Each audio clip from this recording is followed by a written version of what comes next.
अब काल एगो जौन गाना रिलीज होता ओकरो पर संदेह बा। रीजन ई बा कि बहुत ज्यादा हमारा गाना पे स्ट्राइक लागता और केकरा तरफ से लागता, काहे लागता, कैसे लागता, अभी हम नाम ना ले, अब हम बताए ऐसा अगर ज्यादा प्रॉब्लम हुई तो हम बढ़िया से वो सबके बताए। लेकिन ठीक बा, कौनो बात ना, अब वो सबके प्यार देवे के बा और देखत नहीं ये कल का होता।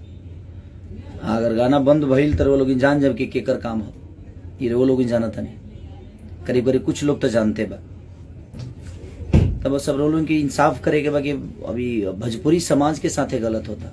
कहीं ना कहीं अगर भोजपुरी समाज बेहतरीन करे के कोशिश केहू करे या ओकरा के डिस्टर्ब करे के कोशिश केहू कंपनी के माध्यम से होखे या केहू इंसान के माध्यम से होखे, तो कहीं ना कहीं अपन भोजपुरी समाज डिस्टर्ब होता, अपन भाषा डिस्टर्ब होता। तो ठीक बा, कौनो बात ना, कल एगो गाना भी रिलीज होता पारो, बहुत बेहतरीन गाना बा, कमाल के शूट भइल बा।